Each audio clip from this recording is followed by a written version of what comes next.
Bon, mesdames et messieurs, messieurs les organisateurs, merci de m'avoir invité pour parler de la complexité. Bon, on dit de plus en plus, c'est très complexe, qu'on parle de la situation, que l'on parle de l'Ukraine, que l'on parle de la Syrie, que l'on parle de la mondialisation, que l'on parle de l'économie, que l'on parle de la politique. Or, dire c'est très complexe, en réalité, c'est une incapacité de décrire, d'expliquer. C'est un mot bouche-trou, en quelque sorte. Et ça veut dire que les problèmes se posent de plus en plus de notre difficulté de comprendre les défis qui se présentent dans nos vies et dans nos actions. Alors, bon, la première définition de la complexité, c'est pas simple, hein, c'est pas si simple, c'est pas simple. Mais c'est pas compliqué non plus, parce qu'il faut faire une différence entre complication et complexité. Bon, la complication, par exemple, vous avez un chat qui a joué avec une pelote de laine, et cette pelote de laine est tout à fait embrouillée. Bon, c'est compliqué de reconstituer la pelote, mais c'est pas complexe. Bon, vous avez par exemple des bureaucraties qui vous renvoient de service en service parce qu'elles sont compartimentées. C'est compliqué, vous avez des problèmes compliqués. Vous devez téléphoner à une entreprise, à Orange par exemple, pour qu'on répare votre télévision, vous attendez un quart d'heure, et puis on vous renvoie à un autre service. C'est compliqué, c'est pas complexe. Donc, si vous voulez, la complication vient de beaucoup de choses qui, dans le fond, seraient très très simples à faire, mais qui ne marchent pas parce qu'il y a trop de séparation, trop d'incompréhension. Voilà. Alors, la complexité, disons, c'est quelque chose, d'ailleurs, le mot complexus, qui est un mot latin, veut dire tout ce qui est tissé ensemble. Alors, si vous voulez, on peut dire que dans la réalité, dans la nature, les choses ne sont pas séparées comme dans les universités. Vous n'avez pas d'un côté la botanique, la zoologie, la microbiologie, la climatologie. Vous avez en fait toutes ces choses-là sont liées les unes aux autres dans ce qu'on appelle maintenant, qu'on connaît un peu d'écologie, les écosystèmes. Les écosystèmes, c'est un ensemble de relations entre tous les êtres vivants et le milieu physique, composé d'interactions, de rétroactions, et qui crée une organisation spontanée.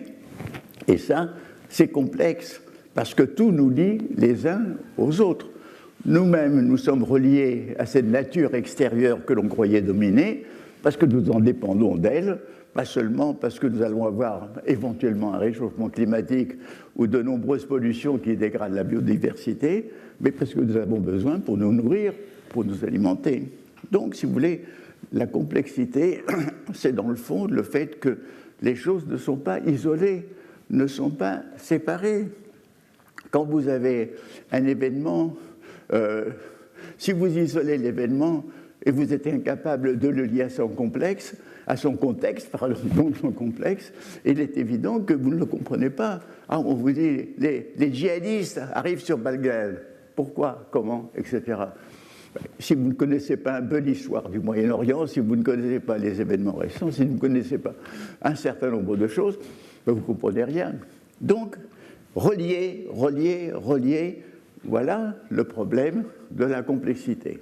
Alors, qu'est-ce que ça révèle ?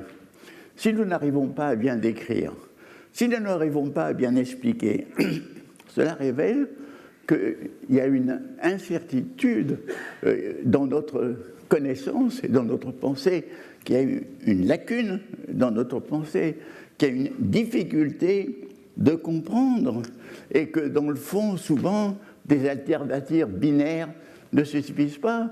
Est-ce que la mondialisation est heureuse ? Est-ce que la mondialisation est malheureuse ? Il y a des côtés heureux, il y a des côtés malheureux.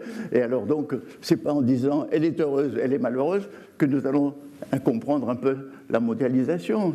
Donc, c'est un problème, si vous voulez, de connaissance et de pensée.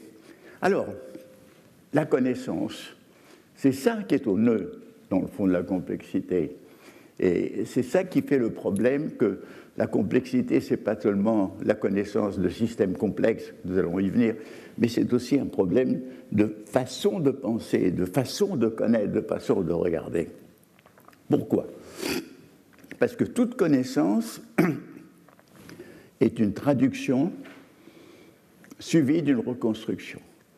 C'est-à-dire que moi, je vous perçois visuellement, dans la mesure où vous êtes éclairé, mais ça veut dire que des photons arrivent à ma rétine et ils vont être transformés dans un code binaire que le nerf optique va transporter.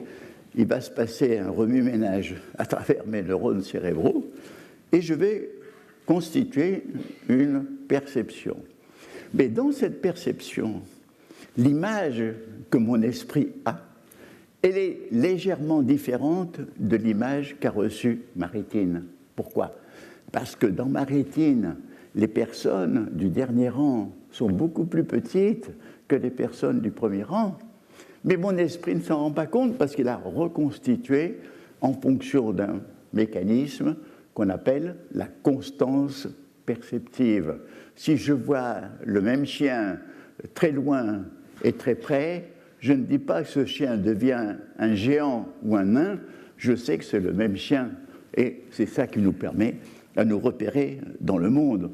Mais comme toute connaissance est une traduction suivie d'une reconstruction, les Italiens disent très bien « traduttore, traditore ». Le traducteur est souvent un traître. On peut se tromper et dans la traduction et dans la reconstruction.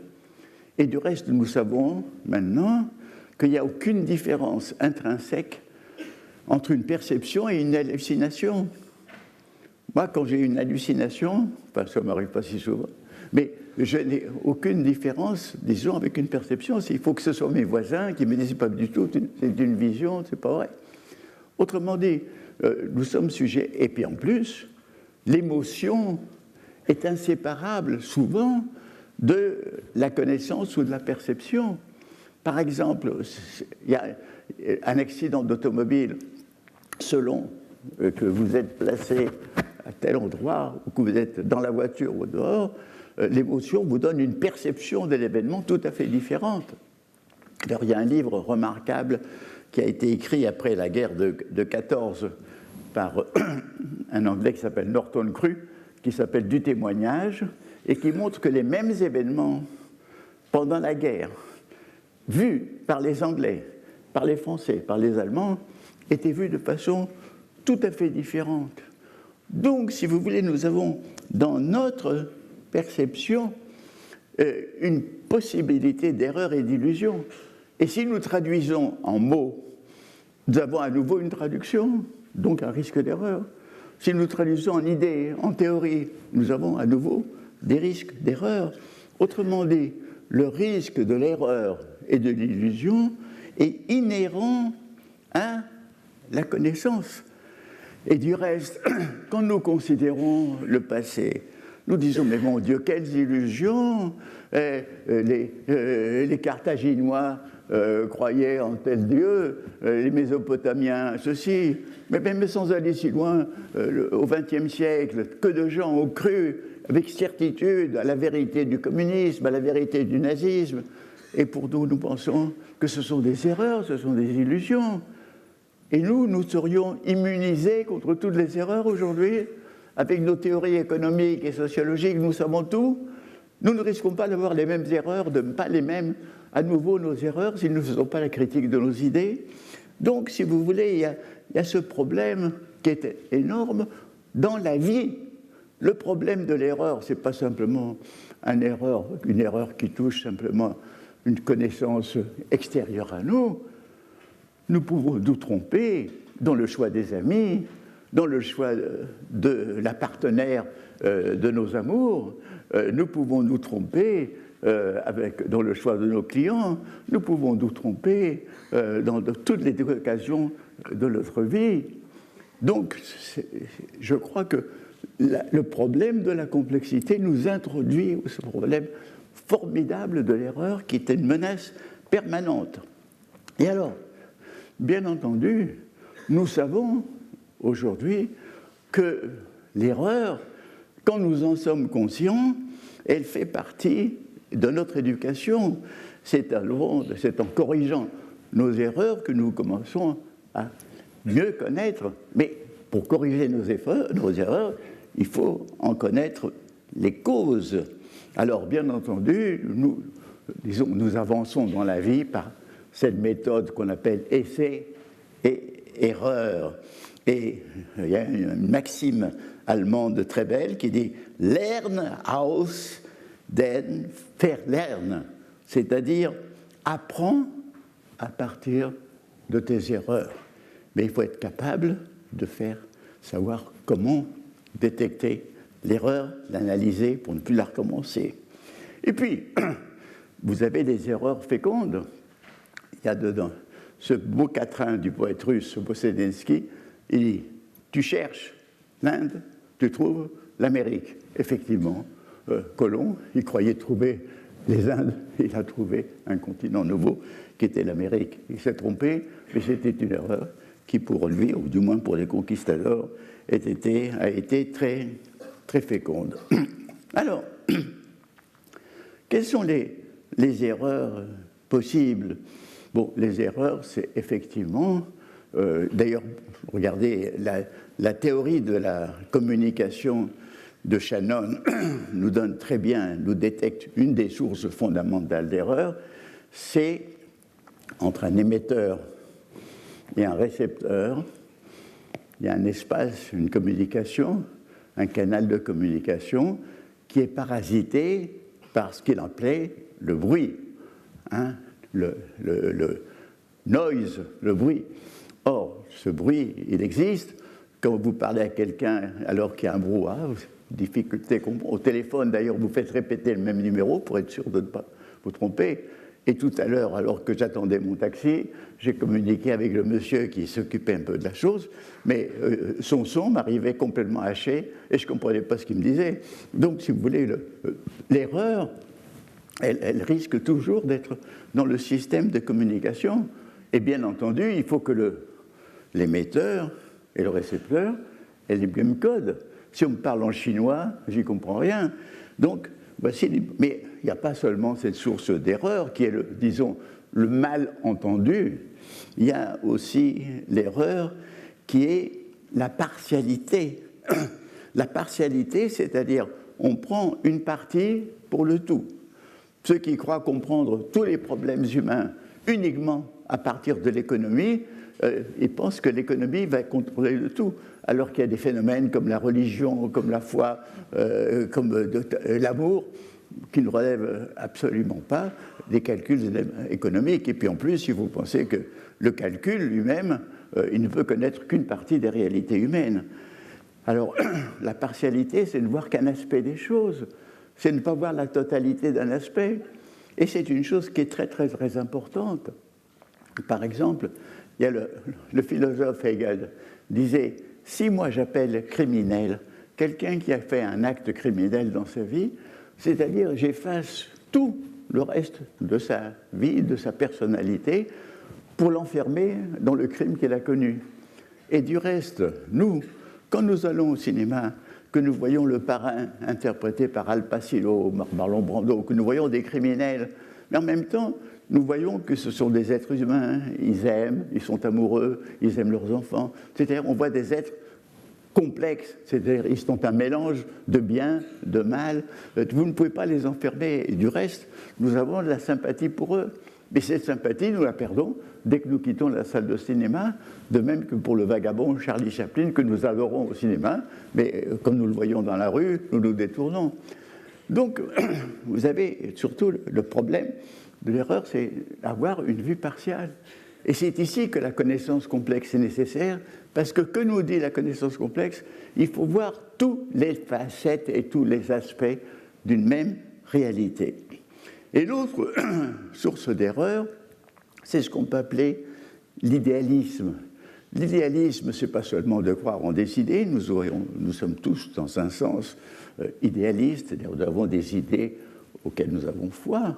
Non, l'idéalisme, dans le sens où j'emploie ce mot, c'est cette façon que les esprits humains ont de sécréter des idées, des idéologies, et ces idéologies prennent une réalité et une force qui finalement dominent nos esprits, bien qu'ils aient été créés par nos esprits. C'est un peu comme les dieux. Dans toutes les civilisations, les communautés humaines ont créé des dieux, mais une fois que ces dieux ont été créés, ils nous donnent des ordres, ils nous disent de les supplier, de leur obéir, de tuer pour eux, de nous sacrifier pour eux. Ben, nous avons vu au XXe siècle, et encore aujourd'hui, avec des fanatismes de toutes sortes, des gens prêts à se sacrifier, à tuer, à mourir pour leur idée, pour leur foi, pour leur Dieu, pour leur idéologie. C'est arrivé pour le communisme, c'est arrivé pour le maoïsme, c'est arrivé pour les brigades rouges. Donc, si vous voulez, vous avez aussi cette façon de nous laisser contrôler par des idées qui pourtant viennent de nous. Et donc, il faut avoir un dialogue permanent avec nos idées pour qu'elles ne deviennent pas nos maîtresses. Mais bien entendu, nous devons d'une certaine façon leur obéir si nous croyons. Si moi je crois en la fraternité et en la liberté, eh bien c'est une idée à laquelle effectivement je suis prêt à faire éventuellement quelques sacrifices. Par exemple, sous l'occupation, eh bien, j'ai fait la résistance parce que je croyais à la liberté et à la fraternité. Donc, si vous voulez, voilà, nous avons ces problèmes. Et d'où la question.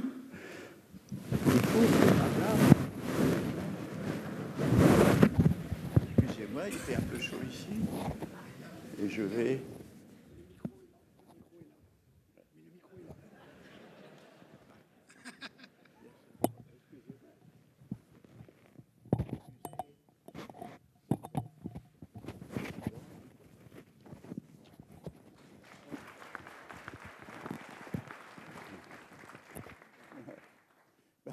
Bon. Alors, oui, une connaissance pertinente, c'est une connaissance qui est capable d'insérer l'événement ou l'objet de connaissance dans son contexte. D'ailleurs, vous savez, c'est ce que font dans le fond les bons éditorialistes dans les journaux, que ce soit les journaux papier ou les journaux télévisés. Ils vous informent, mais ils ne vous donnent pas l'information brute. Ils essaient de la contextualiser. Ils font appel à des gens compétents. Pour la Syrie, on appelle des gens qui connaissent la Syrie, qui connaissent le Moyen-Orient, etc. On contextualise. Mais il est évident que c'est ça qui est important. Et il faut voir aussi tous les aspects d'un même phénomène, voir qu'un même individu peut être bon ou méchant, qu'une belle mondialisation peut être très bonne et très mauvaise, de voir en quelque sorte qu'il y a un peu tous ces aspects qu'il faut essayer de voir, et c'était ça à quoi doit contribuer une connaissance complexe. Et alors, il y a cette idée que j'ai développée, que j'ai appelée la dialogique.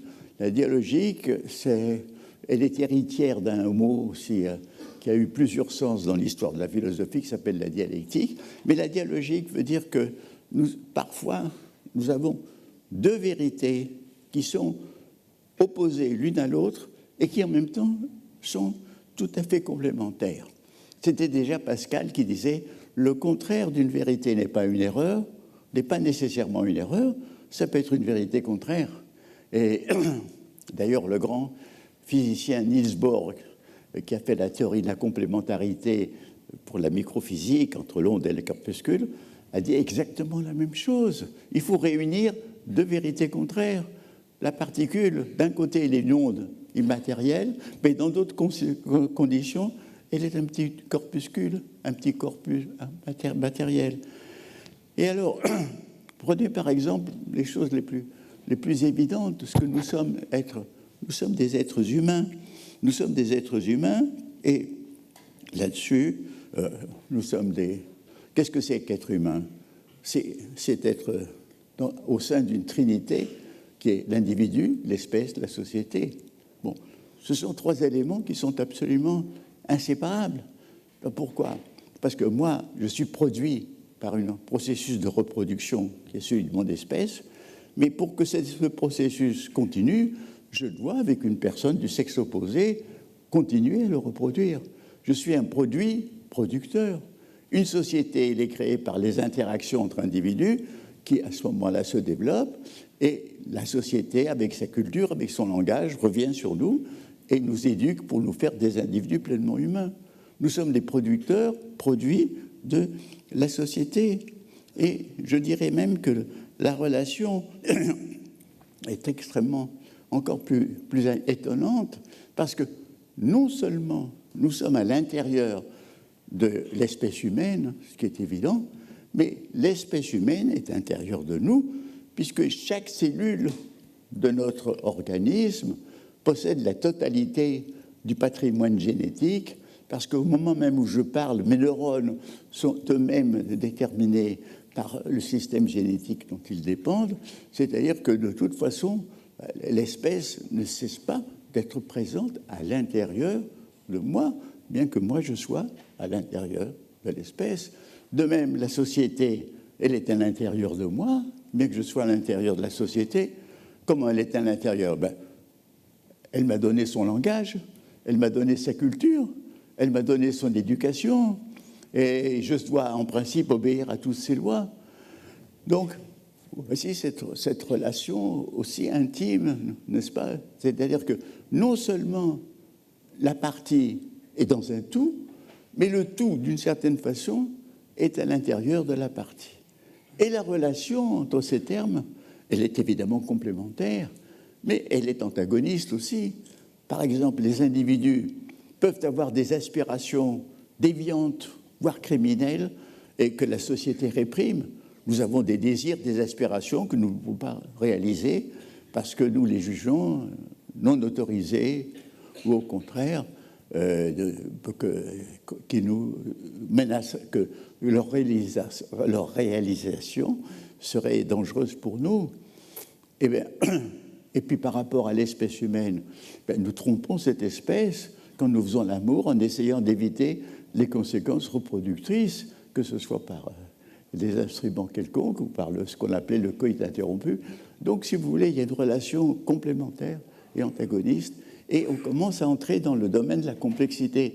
Ce n'est pas si simple, ce n'est pas des idées claires et distinctes dont on parlait des cartes. On peut en parler clairement, on peut distinguer les choses, mais il faut les relier même des vérités contraires. Et puis, disons, nous sommes des êtres humains en tant qu'individus, on est homo sapiens, c'est-à-dire on est doté de raison, la raison.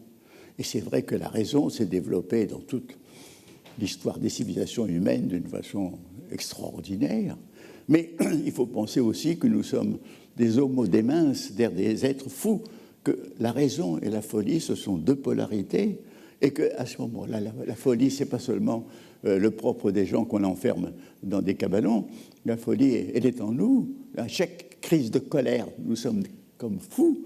Quand nous avons des passions qui ne sont pas contrôlées par la raison, nous sommes comme fous. Quand le grand conquérant pense qu'il va conquérir la Russie ou l'Asie, il est devenu fou, il n'a plus tenu compte des réalités géographiques ou historiques. Je veux dire que la folie est tout le temps possible en nous. Et qu'est-ce qui navigue entre la raison et le délire et la passion? Eh bien, il faut que cette affectivité qui est notre vie, parce que notre vie est faite d'amour, de sentiments, de haine, de fraternité, de désir.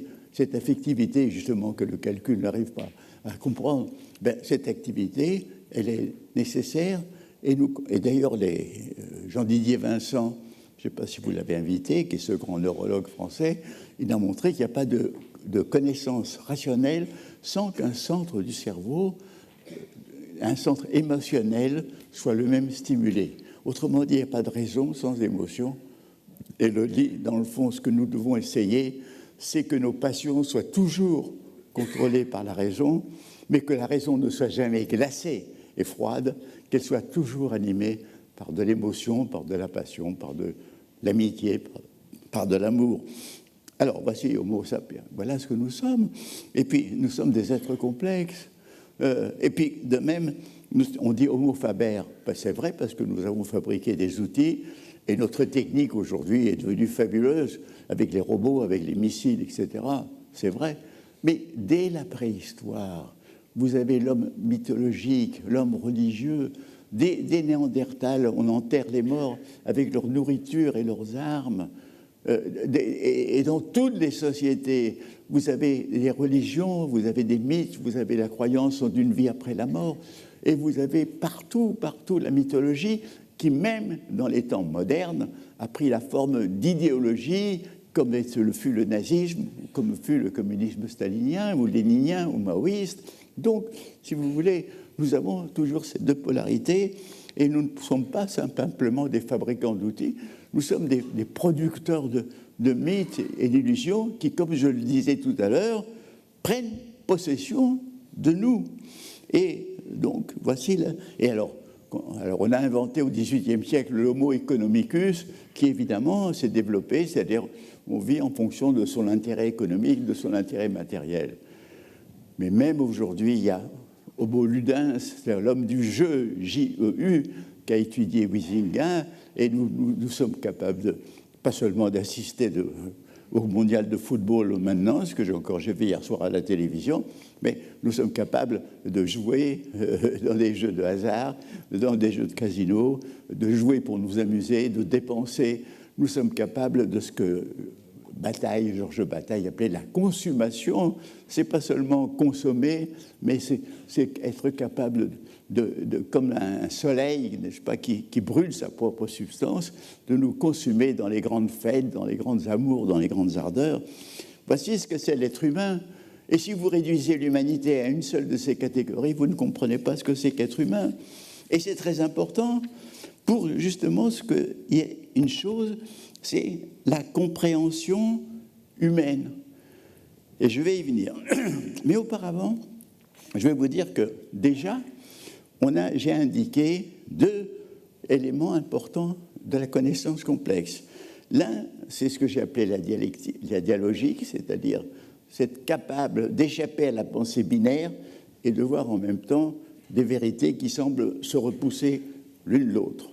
Le deuxième, c'est ce qu'on peut appeler le principe de l'hologramme, qui, de même que dans un hologramme où chaque partie de l'image représentée contient le tout, eh bien, la partie contient le tout, comme dans les exemples que je vous ai donnés. Et le troisième élément, c'est, disons, le système du reste qui a été développé à partir d'une théorie qu'on appelle la théorie des systèmes, fondée par Bertalan Amphi et dont l'un des représentants les plus éminents en France, c'est Jean-Louis Lemoigne. Et alors, qu'est-ce que c'est qu'un système ? Un système, c'est un tout composé de parties différentes les unes des autres.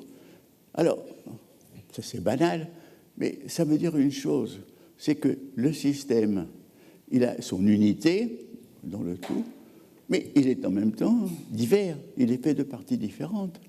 Et cette idée que l'unité contient la diversité et que la diversité est inséparable de l'unité, elle est vraie pour le système humain.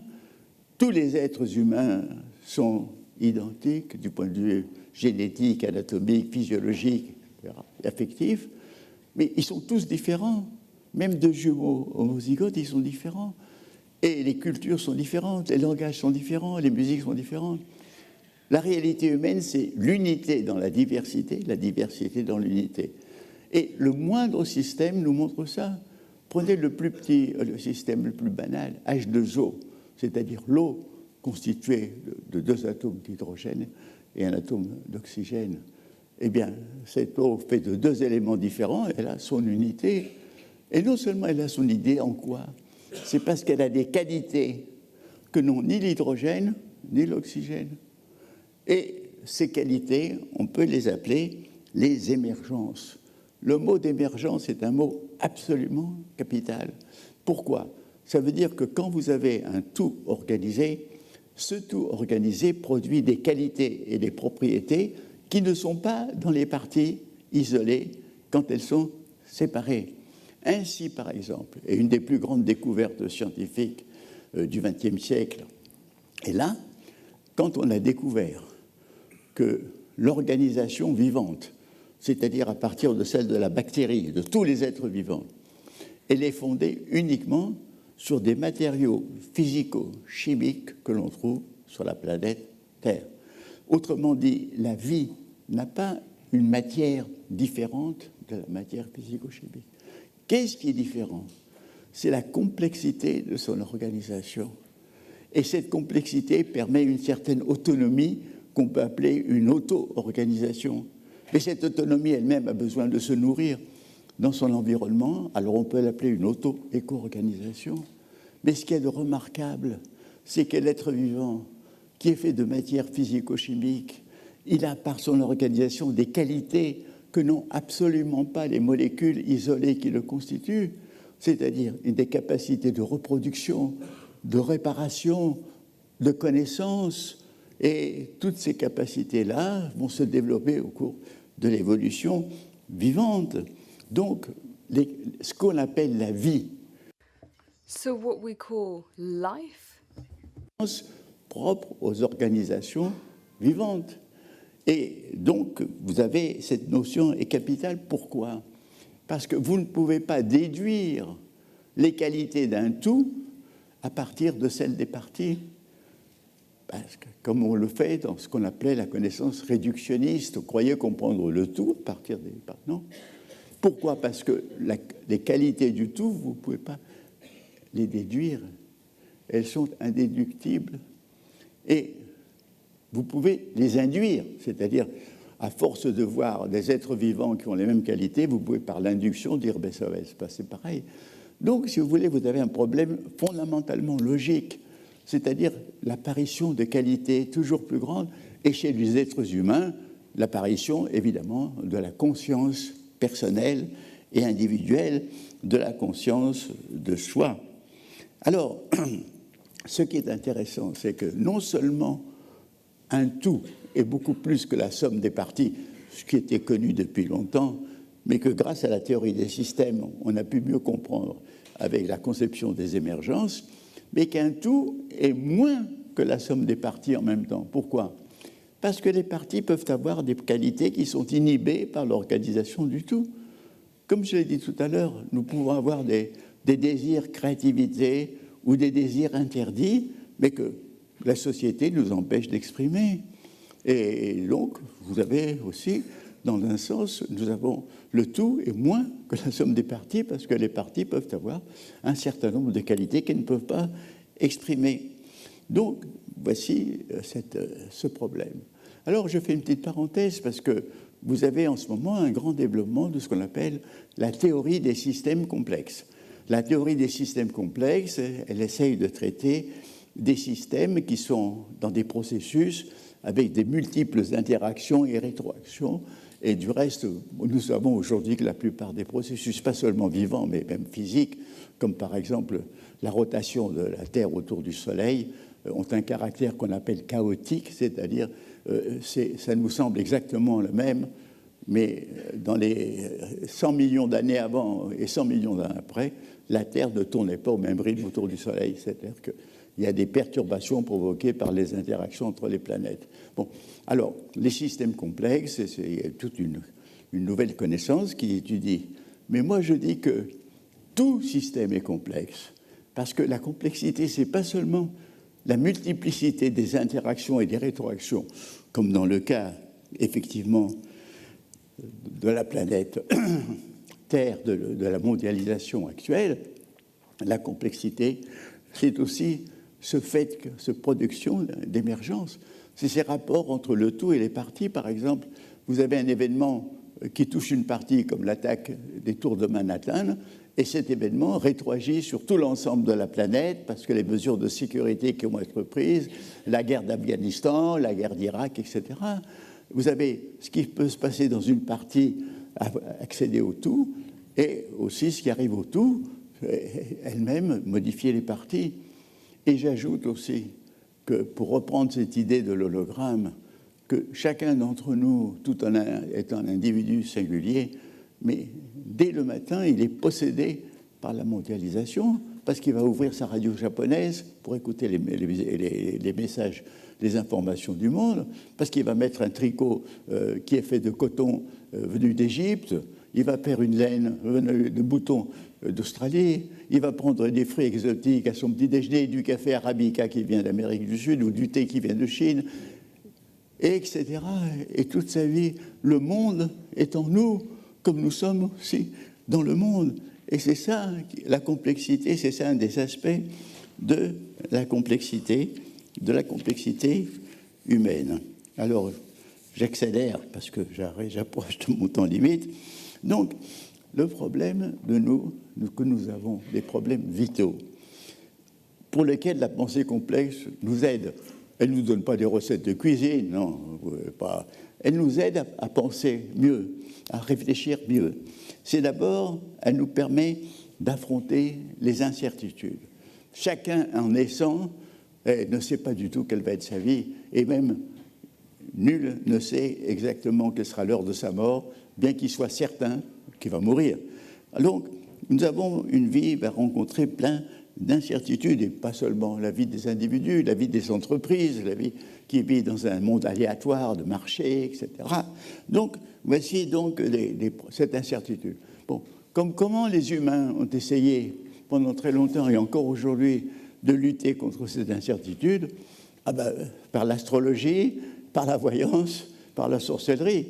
Hein. Et encore aujourd'hui, vous remarquez que les astrologues et les voyantes, ils font non seulement, ils sont reconnus, ils font leurs horoscopes banalisés dans la presse, mais toutes les professions à risque, les stars, les vedettes de cinéma ou du show business, des grands entrepreneurs, des chefs d'État vont consulter voyantes et astrologues comme une sorte d'anti-risque. Et dans le fond, ça leur fait du bien. Hein, je ne dis pas que c'est mauvais. Mais ce qui est intéressant, c'est que si on ne peut pas il ne faut pas se suffire des astrologues et des voyantes, il faut au contraire comprendre comment lutter contre les incertitudes. Alors il y a ce que j'ai appelé l'écologie de l'action. Qu'est-ce que c'est que l'écologie de l'action? C'est que quand vous décidez une action, l'action va échapper à votre intention pour entrer dans un monde d'interaction et de rétroaction qui parfois vont retourner l'action sur votre tête et vous démolir. Remarquez, c'est ce qui est arrivé à Napoléon, c'est ce qui est arrivé à Hitler, c'est ce qui est arrivé à Napoléon III, enfin, et c'est ce qui arrive va peut-être arriver à notre président. Enfin, je veux dire que nous avons ce problème. Alors, ça veut dire qu'il faut savoir que toute décision est un pari et examiner qu'elle comporte des risques. Il ne faut jamais être sûr qu'on prend la bonne décision. C'est ça qui est très important. Et deuxièmement, une fois que l'action est commencée, il faut la suivre avec une stratégie. Qu'est-ce que c'est que la stratégie? La stratégie est différente du programme. Parce qu'un programme, vous avez une même finalité qu'une stratégie, mais toutes les opérations sont déjà prédéterminées. Bon, ça, vous pouvez faire un programme dans une usine de construction d'automobiles, évidemment, le milieu est homogène. Il n'y a que si une grève arrive que tout s'arrête. Mais dans la vie, qui n'est pas une usine de production d'automobiles, où arrive des... Et d'ailleurs, le mot stratégie vient de l'art de la guerre, de l'art de l'incertitude. La stratégie consiste à recueillir les informations en cours de route pour se modifier elle-même afin d'éviter les catastrophes ou les erreurs. Donc, il est certain que là-dessus, il y a une aide, que la confiance et la complexité peut aider. Autrement dit, la pensée complexe n'élimine pas l'incertitude. Au contraire, elle révèle à quel point nous sommes dans un univers d'incertitude. Et alors, dans notre civilisation, qu'on appelle aujourd'hui la civilisation du risque, qui a été tellement bien étudiée par Ulrich Beck, Lagadec et quelques autres, nous nous rendons compte effectivement que notre civilisation produit des risques inouïs qu'aucune civilisation n'avait pu produire, et pas seulement l'anéantissement par l'arme nucléaire, mais aussi de ces accidents majeurs, comme les catastrophes d'un gros avion porteur, etc.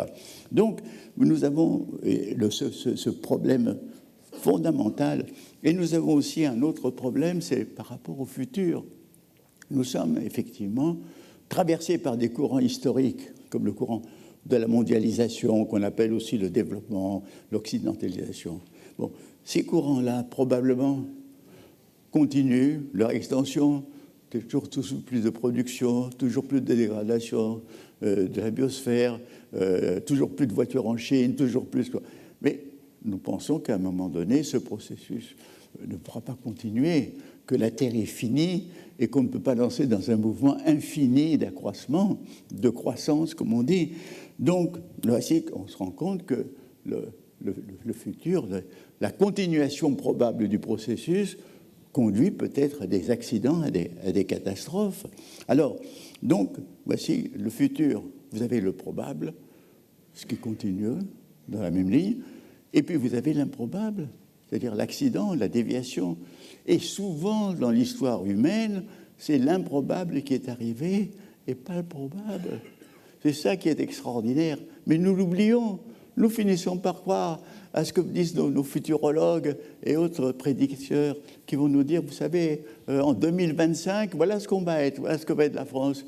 Mais j'espère que la France va continuer jusqu'en 2025, mais déjà un premier problème se pose. Est-ce que l'on peut savoir ce que va devenir dans ce monde en crise, dans ce monde en convulsion, la France en 2025 ?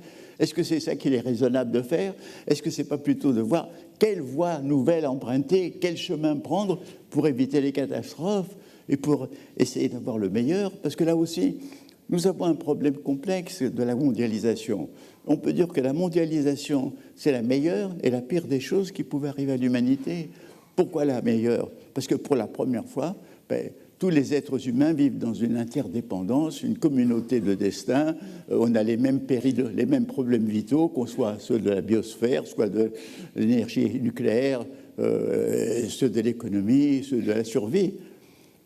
Donc c'est une chance de pouvoir s'unir dans une nouvelle patrie qui va englober toutes nos patries, qu'on pourrait appeler la patrie. C'est une chance de pouvoir créer quelque chose de nouveau qui dépasserait l'histoire qui est jusqu'à présent faite de guerres et de conflits. Mais en même temps, c'est la meilleure des choses, c'est la pire des choses, puisque tout le processus probable lui-même nous conduit à différentes catastrophes de toutes sortes, démographiques, écologiques, économiques, nucléaires. Donc, voici l'ambivalence, l'ambiguïté, la complexité de la mondialisation. Et donc, moi je crois que là aussi, il faut se méfier du probable. Bien entendu, il faut envisager, il faut faire des scénarios, mais il faut savoir, il faut avoir cette maxime en tête, attends-toi à l'inattendu. C'est ça qui est important dans la conscience. Enfin, j'en viens à un problème très important qui est celui de la compréhension d'autrui. Là aussi, c'est un problème vital. C'est comme l'affrontement de l'incertitude, c'est comme celui de l'erreur et de l'illusion. D'ailleurs, c'est aussi un problème d'erreur. On peut se tromper sur autrui. C'est très difficile de comprendre autrui. Souvent, on est empêché de comprendre autrui parce qu'on est trop prisonnier par l'auto-justification et on tend à reporter toutes les erreurs ou tous les péchés sur autrui. On tend à réduire autrui à une partie de lui-même et on tend soi-même à s'exalter soi-même.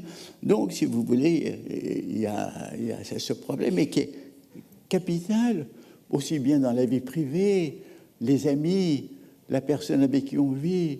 Aussi, si vous prenez les entreprises, eh bien quand même les clients, les fournisseurs, les gens avec qui on fait des repas d'affaires, il faut un peu comprendre, mieux les connaître. Et c'est ici que se pose un problème très intéressant, qui est celui, pas seulement d'avoir le sens de la complexité d'autrui, mais d'avoir ce qu'on appelle l'intuition. Et qu'est-ce que c'est que l'intuition ? L'intuition, c'est la capacité de distinguer à partir de signes imperceptibles des muscles du visage ou des paupières, de deviner ce que pense l'interlocuteur, bien qu'il semble complètement impassible ou bien bienveillant. Et du reste, nous savons maintenant, grâce à la découverte des neurones miroirs, que dans notre esprit, dès que quelqu'un fait quelque chose ou dit quelque chose, il y a une petite machine cérébrale qui se met à l'imiter. C'est-à-dire que nous-mêmes, nous déclenchons un processus de sympathie, si vous voulez, mais qui souvent n'arrive pas à la pleine conscience. Alors, l'intuition, c'est de déterminer à ces mouvements imperceptibles et à personnes qu'on appelle des gens qui sont plus intuitifs que d'autres.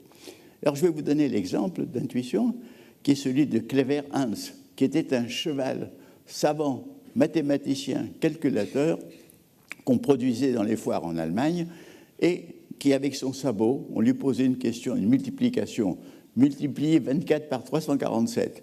Et le cheval, avec son sabot, il faisait d'abord des unités, puis après des dizaines, puis des centaines, puis des milliers s'il le fallait.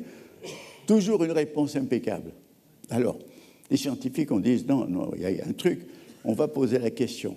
Alors, les scientifiques ont posé la question, et le cheval savant a fait les mêmes réponses, parfaites, impeccables. Alors, le scientifique a dit, écoutez, on va mettre un paravent entre le cheval et nous. Alors, une fois qu'on a mis le paravent, le cheval était incapable de répondre. Pourquoi ? Ce n'était pas un mathématicien, c'était un psychologue. Et il voyait, d'après des mouvements imperceptibles du visage du questionneur, quand il avait atteint le bon chiffre, alors il passait des unités aux dizaines, etc. Et dans le fond, la psychologie, l'intuition, c'est savoir lire, savoir comprendre autrui. Et nous avons beaucoup besoin de compréhension dans notre vie. Nous avons besoin d'être compris et nous avons besoin de comprendre les autres. Et c'est vital, parce que sinon c'est la peste dans les foyers, quand il y a incompréhension entre les époux, incompréhension avec les enfants et incompréhension avec les gens avec qui on travaille. Et donc, si vous voulez, voici en quoi la connaissance complexe peut vous aider à affronter les incertitudes, à affronter les erreurs et les illusions, à avoir une connaissance pertinente, à mieux comprendre autrui. Ce sont des problèmes vitaux et c'est dommage, c'est malheureux que notre système d'éducation ne nous enseigne pas ces choses fondamentales, ne nous enseigne pas à comprendre les autres, à affronter les incertitudes, à connaître les pièges de la connaissance. Et dans le fond, nous sommes victimes de la carence de l'enseignement qui nous apprend à penser par catégories séparées, morcelées, et dans le fond, d'une façon que nous croyons effectivement claire et distincte, mais qui nous empêche de voir les relations d'ensemble, le tout, et la relation entre les tout et les parties. Alors, je conclus. Dans le fond, la connaissance complexe, ce n'est pas quelque chose qui va vous donner des recettes de cuisine pour vous débrouiller dans la réalité. C'est quelque chose qui va vous aider à mieux penser pour vous-même parce qu'il vous apporte une autre façon de penser. La façon habituelle de penser, elle est fondée sur un double principe. La réduction, vous réduisez en tout dans ces petites parties, et la disjonction, vous séparez les parties les unes des autres. Alors vous avez une connaissance claire et simple, mais elle est insuffisante, elle est morcelée, elle vous conduit à l'erreur. Il faut penser, être capable de distinguer, sinon c'est la confusion générale, mais aussi de relier. Le mot de reliance, qui est un mot inventé par le sociologue belge Boldeval, est un mot qui n'existait pas dans la langue française, mais qui nous dit qu'il faut savoir relier le tout des parties reliées. Donc, si vous voulez, il n'y a pas seulement des études scientifiques, des systèmes complexes qui vont vous aider dans la vie, ça va aider pour certains secteurs de connaissances, mais par contre, une façon de penser complexe, elle est capable de vous aider dans la vie, et c'est le souhait que je vous formule.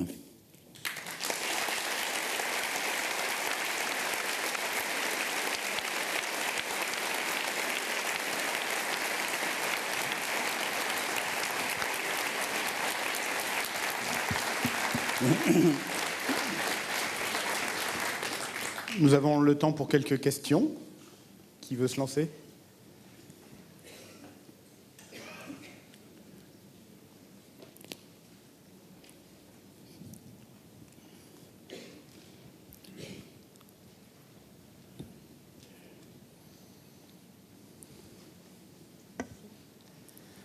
Bonjour Monsieur Morin, je suis voilà. Merci pour ce contenu qui m'a beaucoup touchée. Et je voulais savoir, est-ce que vous pensez que dans certaines organisations, une pratique comme la méditation, qui peut être... J'entends pas bien avec le micro, vous me traduirez. D'accord. Une pratique comme la méditation peut être introduite pour justement créer des espaces laissant cette possibilité à la pensée complexe. Est-ce que la méditation peut être utilisée pour créer des espaces pour la pensée complexe ? Je pense que la méditation est une chose qui d'abord nous fait échapper au rythme précipité et accéléré de nos vies telles qu'elles sont de plus en plus modelées. Vous savez qu'il y a une réaction qui commence avec ce qu'on appelle la slow food, la slow life, et il y a quelque chose de plus que le retour à un rythme qui correspond mieux à nos rythmes particuliers. Il y a cette méditation. Alors, vous savez, la méditation, elle a deux sens différents. Elle a un sens, je dirais, un sens occidental et un sens oriental. Et les deux sont très bonnes et on doit les utiliser les unes les autres. Le sens occidental, c'est on médite, c'est-à-dire on prend des connaissances que l'on a, on réfléchit dessus, on les rumine, si vous voulez. Notre cerveau fait un peu comme ce que font les ruminants, n'est-ce pas, qui font passer leur nourriture d'un estomac à l'autre. Nous ruminons, nous pensons et dans le fond, nous réfléchissons.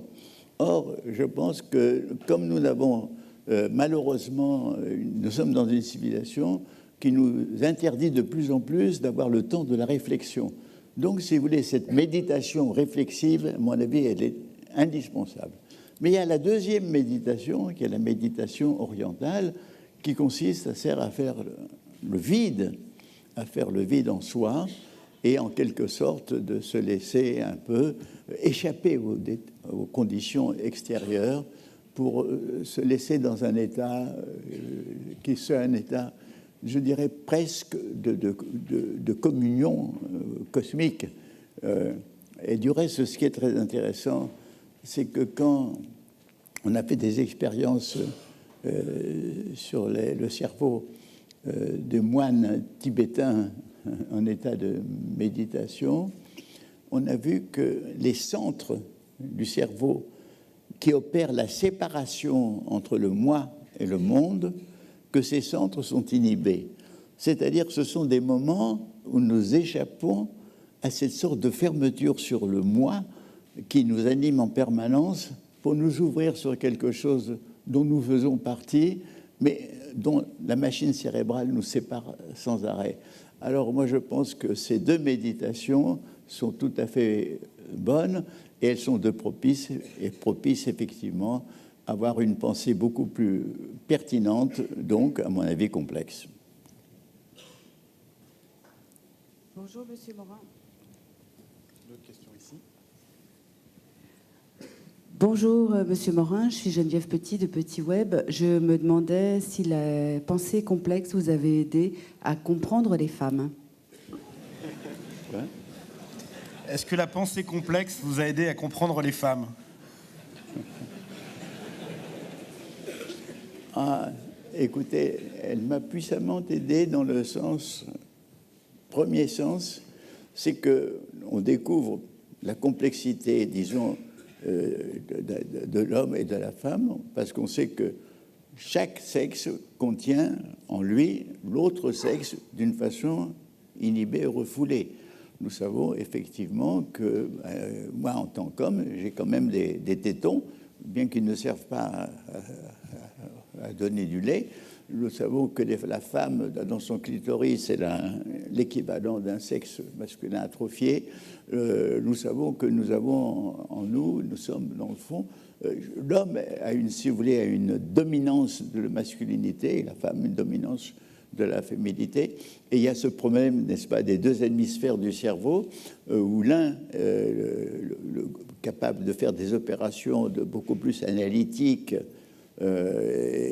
séparatrice, qui est réputé être plutôt masculin, et l'autre qui fait plutôt des synthèses, des intuitives, qui est plus féminin. Mais en réalité, nous avons besoin de la collaboration des deux hémisphères, nous avons besoin d'être féminin dans notre sensibilité et masculin aussi dans notre activité, mais les femmes aussi, c'est la même chose. Donc nous nous rendons compte à la fois qu'il y a une différence, n'est-ce pas? C'est ce que Jung disait, n'est-ce pas? L'homme, c'est animus, c'est-à-dire et la femme, c'est anima, et que l'homme a besoin de son âme féminine et qu'il la trouve chez la femme, c'est-à-dire la part qui lui manque. C'est un peu comme le mythe de Platon, où à l'origine on était des hermaphrodites et puis on les a séparés, on cherche l'autre partie qui est dans... Alors ça, c'est une chose de comprendre. Et je dirais même aussi de comprendre dans ce débat actuel sur le sexe et sur le genre, il faut comprendre que d'abord que le sexe est biologiquement premier, c'est-à-dire que le bébé, il a un zizi ou il n'en a pas, enfin bref, le sexe est marqué dès le début, mais que c'est la culture de telle ou telle civilisation qui va accentuer les caractères féminins ou masculins, c'est-à-dire le genre. Autrement dit, la théorie des genres n'est pas incompatible avec celle du sexe, et la théorie du sexe, c'est pas ça de genre. Il y a les deux choses, et c'est mieux se comprendre aussi. Et puis, il y a un troisième élément, si vous voulez, le personnel, qui peut-être aussi m'a poussé vers la pensée complexe, c'est que moi, j'étais un fils unique, orphelin de ma mère qui est morte quand j'avais 10 ans, et j'étais privé de cet amour qui était total et absolu, et que dans le fond m'a toujours fait rechercher chez pas les femmes, la femme, une compréhension et une tendresse dont j'avais besoin. Et je crois que pour moi, donc, j'ai un amour et une vénération pour la femme. Et je répète, pas les femmes, parce qu'on dit il aime les femmes, ça veut dire c'est un coureur. Non, mais il aime la femme, c'est un homme qui respecte. Voilà.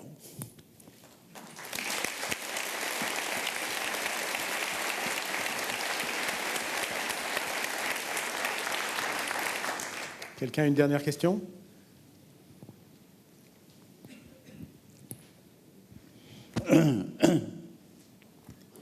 Oui, bonjour. Quel regard portez-vous sur le développement de l'Internet, des réseaux sociaux, de l'invasion des technologies numériques ? Est-ce que c'est quelque chose qui a déjà émergé ? Est-ce que c'est quelque chose qui va émerger en tant que système complexe, nouveau, en rupture ou pas ? Quel est votre regard sur la montée en puissance d'Internet, des réseaux sociaux et toutes ces choses-là ? Oui. D'abord, vous savez, Internet est un phénomène énorme, en plein développement. C'est un peu comme la langue d'Ésope, on trouve de tout dans Internet. Ça favorise les communications personnelles, ça favorise les amitiés, ça favorise les rumeurs, ça favorise les entreprises des mafias ou des groupes clandestins. Enfin, bon. Alors, c'est cet aspect multiple et total d'Internet qui est frappant. Et moi, je remarque deux choses à l'extrême. D'un côté, vous avez la possibilité aussi bien de pouvoir des États, et déjà à travers tous ces multinationales qui font office de serveurs, nous avons le pouvoir des pouvoirs, si j'ose dire, de contrôler le moindre fait et geste.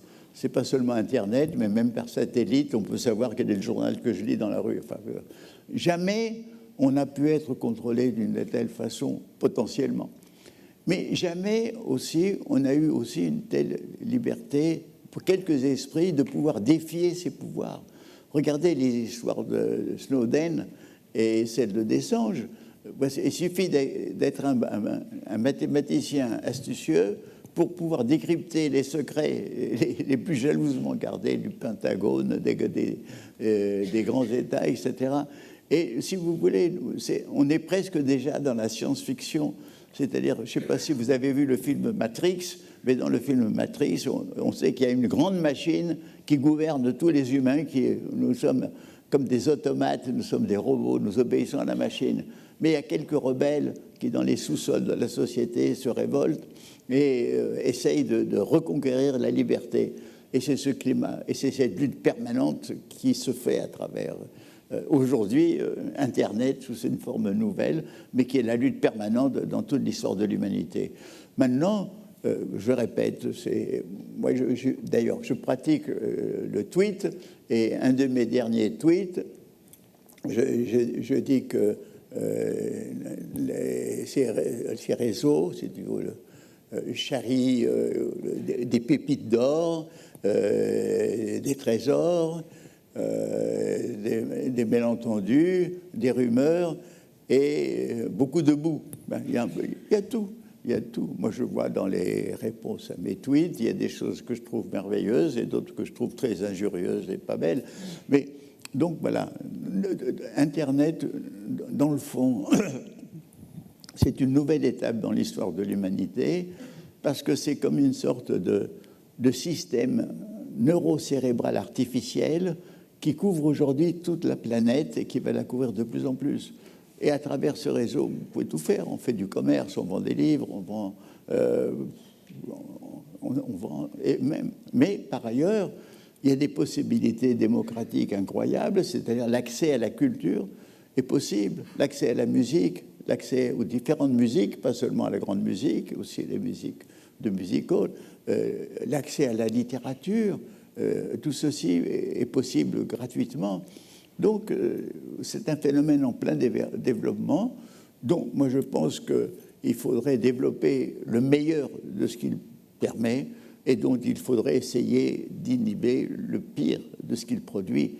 Mais vous savez, il y a un problème toujours difficile parce que prohiber des choses, c'est toujours quelque chose il y a plus d'inconvénients que d'avantages.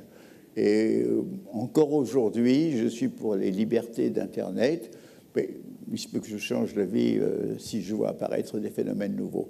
Mais en tout cas, si vous voulez, nous sommes immergés dans Internet, à nous de pouvoir en tirer le meilleur que nous pouvons. Il y a ces possibilités-là qui existent, et à nous de faire attention à toutes ces rumeurs, à toutes ces croyances qui se répandent et qu'il faut toujours essayer de vérifier. Voilà. Merci.